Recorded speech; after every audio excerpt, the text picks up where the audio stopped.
అందరికీ నమస్కారం. Welcome to untold history Telugu channel. Bharat పైన మోర ఎత్తి మొరగడమే తమ బలంగా భావించడం పాకిస్తాన్ నాయకులకు బాగా అలవాటు. ప్రజలకు తిండి తిప్పలు ఏర్పాటు చేయడం గురించో, వారికి ఉద్యోగం సద్యోగం కల్పించే విషయం గురించో వీరు ఇంతగా గొంతు ఎత్తి ఏడవరు. ఎందుకంటే అవి ఎలాగూ వీరు చేయలేరు కాబట్టి. ఎంతసేపు భారత్ని టార్గెట్ చేస్తూ అదే తమ డాబు, దర్పం, బలం, ధనం అన్నట్టుగా ప్రజల ముందు ప్రదర్శనలు చేస్తారు. ఇంతకీ విషయం ఏమిటి అంటే, పీఓకేకి ఇంతవరకు ప్రధానిగా పనిచేసి ఇప్పుడు అవిశ్వాస తీర్మానంలో పదవిని కోల్పోయిన చౌదరి అన్వర్ ఉల్ హక్ తన పదవి ఊడిపోయి బోర్లా పడ్డానని ఏడిచి ఊరుకోక భారత్ను ముందు వేసుకుని, నేను గతంలోనే చెప్పాను, మీరు అంటే భారత్ బలూచిస్తానుని రక్తసిక్తం గనక చేస్తే మేము భారత్ను ఎర్రకోట నుండి కాశ్మీరు అడవుల వరకు కొడతాం అన్నాడు. ఇంకా అల్లా దయ వల్ల మా షాహీన్లు అంటే యువకులు లేదా ఉగ్రవాదులు అని అనుకోవాలి. మా షాహీన్లు వారు ఇప్పటికే ఇదంతా చేశారు. వాళ్ళు అంటే భారతీయులు. మా షాహీన్లు చేసిన దానికి భారతీయులు ఇంకా శవాలను లెక్క పెట్టుకోలేకపోతున్నారు అంటూ మొరిగాడు. వీరికి ఉన్మాదం ఏ స్థాయి వారి నుండి ఏ స్థాయి వారి దాకా జీర్ణించుకుపోయి ఉందో చూసారా? ఇలా ఉంటుంది పాకీ లఫూట్ నాయకుల ఉన్మాదం. ఇతడిప్పుడు మన భారత్లో జరిగిన పెహల్గాము నీచ ఉగ్రవాద దాడికి, ఎర్రకోట ముందు జరిగిన కారు బ్లాస్ట్కి తామే కారణం అని ఓపెన్గా చెప్పుకున్నాడు. ఈ విధంగా అది కూడా ఒక సాహసోపేత కార్యంలాగా, పాకిస్తాన్ ప్రజలకు కట్టించిన పెద్ద డ్యాములాగా ఫీల్ అవుతూ ఛాతీని పొంగించి చెప్పాడు. మరి భారత్లో ఇంత రక్తపాతానికి కారణమైనది మేమే అని చెప్పుకున్న ఇతడిని తెచ్చి ఎర్రకోట ముందు ఎందుకు వేలాడతీయకూడదు? బంగ్లాదేశ్లో అల్లరి మూకలు ప్రభుత్వ ఆస్తులను ధ్వంసం చేస్తూ, మైనారిటీలను హత్య చేస్తూ, హింసిస్తూ, పోలీసులపైకి రాళ్లు రువ్వుతూ పిశాచగణంలాగా దూసుకు వస్తే అక్కడి షేక్ హసీనా ప్రభుత్వం అణిచివేసింది. అలా అణిచివేసినందుకు ఆమెను దేశం విడిచి పారిపోయేలా చేసి ఎలక్షన్స్ లో ఫుల్ మెజారిటీ సీట్లతో భారీ విజయం సాధించిన ఆమెను పారిపోయేలా చేశారు. తర్వాత ఏర్పడిన తాత్కాలిక ప్రభుత్వం హసీనాకు మరణశిక్ష విధించాము అంటూ ఆమెను మాకు అప్పగించండి అని భారత్ వెంట పడుతోంది. ఇప్పుడు ఇంటర్పోల్ని ఆశ్రయిస్తోంది. అప్పగించే విషయంలో భారత్తో ఎథిక్స్ గురించి, రూల్స్ గురించి మాట్లాడుతోంది. మరి పహల్గాములో ఆటపాటల్లో ఉన్నవారిని, ఎర్రకోట ముందు రోడ్డుపైన జనాలని చంపింది మేమే. ఇంతేకాదు, లెక్కలేనంత మందిని ఇలా చంపాం చాలాసార్లు.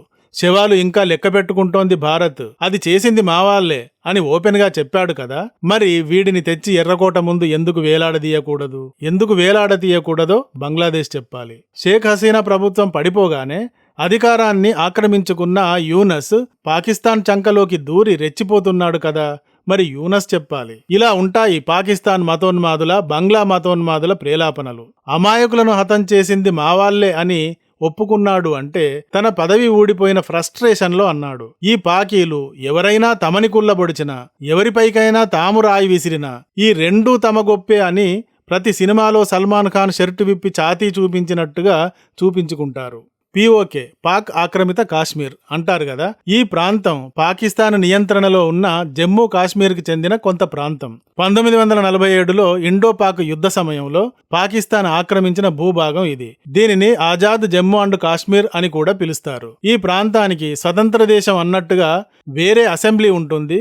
53 అసెంబ్లీ సీట్లు కూడా ఉంటాయి. వేరే ప్రధానమంత్రి ఉంటాడు, వేరే జెండా, జాతీయ గీతం, సుప్రీంకోర్టు అన్ని వేరేగా ఉంటాయి. బయట నుండి చూస్తే ఇది ఒక స్వతంత్ర దేశంలాగా ఉంటుంది. కానీ దీని రిమోట్ కంట్రోల్ అంతా పాకిస్తాన్ చేతిలోనే ఉంటుంది. పీఓకే ప్రధానమంత్రి ఎన్నికలు పాకిస్తాన్ ఆమోదం లేకుండా జరగవు. పాక్ ఆర్మీ చీఫ్ లేదా ఐఎస్ఐ తమ ఇష్టం వచ్చినట్టుగా ఇక్కడి ప్రభుత్వాలను పడగొడుతూ ఉంటాయి. ఇప్పటి వరకు ఇలా ఈ పీఓకే ప్రధానమంత్రిగా చౌదరి అన్వర్ ఉల్ హక్ ఉన్నాడు. పాకిస్తాన్లో ఎలా ఉంటుందంటే, చిన్నపిల్లలకు వాష్రూమ్లో వాష్ చేసే విషయం దగ్గర నుండి యుద్ధాల దాకా అన్నింటినీ అక్కడి మిలిటరీ, ఐఎస్ఐలే నిర్ణయిస్తాయి. ఫుట్బాల్ స్టేడియంలో బాల్ని తన్నినట్టు అన్నింటినీ ఇవే తంతూ ఉంటాయి. ఇక్కడ మనం తెలుసుకోవాల్సిన కీలక విషయం ఏమిటి అంటే, ఈ అన్వర్ ఉల్ హక్ పీటీఐ పార్టీకి, ఇమ్రాన్ ఖాన్ పార్టీకి చెందినవాడు. ఇప్పుడు పాకిస్తాన్లో అధికారాన్ని సాగిస్తున్న, అక్రమంగా అధికారంలోకి వచ్చింది పీపీపీ అనే పార్టీ. మరి ఇమ్రాన్ ఖాన్ జైలులో ఉంటే అతని పార్టీ పీటీఐకి చెందినవాడు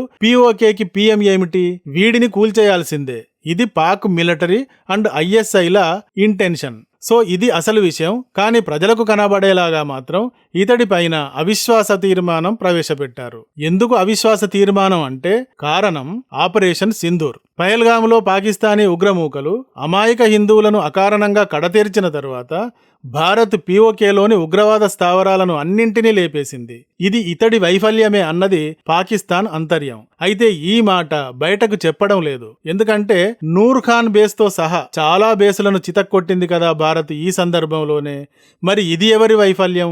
ఈ వైఫల్యం షాబాజ్ షరీఫ్ది అని ఇతడి కుర్చీని కూడా లాగేయాలి కదా అన్న ప్రశ్న వస్తుంది అని ఈ కారణం పైకి చెప్పకుండా 2024 మే అండ్ జూన్ నెలల్లో పీఓకేలో జరిగిన భారీ అల్లర్లకు కారణాన్ని చూపించారు. 2024 మే అండ్ జూన్ నెలల్లో విద్యుత్ ధరలు పెంచడం, ఇంటి పన్నులు పెంచడం, గోధుమలపై సబ్సిడీ తొలగించడం, విపరీతంగా పెరిగిన ధరలు, వీటికి నిరసనగా ప్రజలు రోడ్డెక్కి నిరసన చేశారు. ఈ సందర్భంగా స్టోన్ ఫెల్టింగ్, పెట్రోల్ బాంబులు పేల్చడం, పోలీసు వాహనాలకు, ప్రభుత్వ భవనాలకు నిప్పంటించడం చేశారు. పోలీసులు కాల్పులు జరపగా 5 చనిపోయారు. ఇలాంటి సంఘటనలు ఈ మే అండ్ జూన్ నెలల్లో జరిగాయి. ఈ సంఘటనలని చూపిస్తూ దీంతో పాటు మరో 3-4 కారణాలను కూడా ఆరోపిస్తూ ఇతడిపై అవిశ్వాస తీర్మానం పెట్టి కిందికి నెట్టేశారు. ఇతని ప్లేస్లో ఇప్పుడు పీపీపీకి చెందిన రాజా ఫైజల్ రాథోర్ అనువాడిని ప్రధానిని చేశారు. పాకిస్తాన్ అధికారిక పార్టీకి చెందిన ఇతడిని ఇప్పుడు చేశారు. సో పాకిస్తాన్లో పీటీఐ ఇమ్రాన్ ఖాన్ పార్టీని ముగించడానికి వేసిన ఎత్తుల్లో ఇది ఒకటి.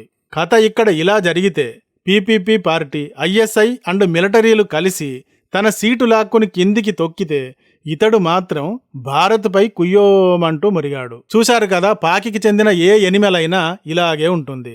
అంటే పాకిస్తాన్ ప్రజలకు తమ బలం, సాహసం, ప్రతిభ చూపించాలి అంటే భారత్ను ముందు పెట్టుకొని ఏడిస్తే చాలు. తాము చేసిన తప్పుల నుండైనా, తమ బలహీనతల నుండైనా, తమ ఓటమి నుండైనా బయటపడేసేది భారత్ పేరేనన్నమాట వీరికి. అక్కడ జరిగింది ఏమిటి అంటే 2024 మే అండ్ జూన్ నెలల్లో ప్రజల ఉద్యమాన్ని ఆపలేక విఫలమయ్యావు అని పదవి ఊడగొట్టడం జరిగింది. కానీ పదవి ఊడిన వీడు పహల్గామ్లో నరమేధం, ఢిల్లీ ఎర్రకోట ముందు నరమేధం మా వాళ్ళు చేసిందే అని తను ఇమ్రాన్ ఖాన్ పార్టీ పీటీఐకి చెందిన వాడినే అయినప్పటికీ భారత్కి మాత్రం శత్రువునే అని తన ప్రజల ముందు ప్రదర్శన ఇచ్చాడు. కానీ భారత్ పహల్గామ్ దాడికి రివెంజ్ అనూహ్యంగా ఇచ్చింది. పాకికి చుక్కలు చూపించింది. 6 నెలలు అయినా ఆ దెబ్బల నుండి ఇంకా కోలుకోలేకపోతోంది. ఎర్రకోట కారు బ్లాస్ట్కి సంబంధించిన ఫరీదాబాద్ మాడ్యూల్ని కూడా దాడులు జరగడానికి ముందే కనిపెట్టింది. మొత్తం నెట్వర్క్ని బ్రేక్ చేసేసింది. డిసెంబర్ 6వ తేదీ బాబ్రీ మసీదును కూల్చివేసిన రోజు. ఈ రోజున భయంకరమైన ఆత్మాహుతి దాడి చేయాలి అన్నది ఈ ఫరీదాబాద్ మాడ్యూల్ యొక్క అసలైన టార్గెట్. దీనికి ఉగ్రడాగ్స్ ఆపరేషన్ D6 అన్న పేరును పెట్టుకున్నారు. సో దీనిని అంతటిని ముందే కనుక్కుని మొత్తం నెట్వర్క్ ని అరెస్ట్ చేసింది భారత్. ఇంకా దీనిపైన దాడులు కంటిన్యూ అవుతున్నాయి. భారత్ పాకిస్తాన్ కళ్ళు పేలిపోయేలాగా ఇలా అనుసరిస్తూ ఉంటే చీకటి చాటున వచ్చి దాడి చేసిన దాడులను చూపించి తామేదో పెద్ద యుద్ధంలో గెలిచినట్టు ప్రకటించాడు ఈ అన్వరుల్లా. ఇలా ఉంటుంది పాకీలా టాలెంట్.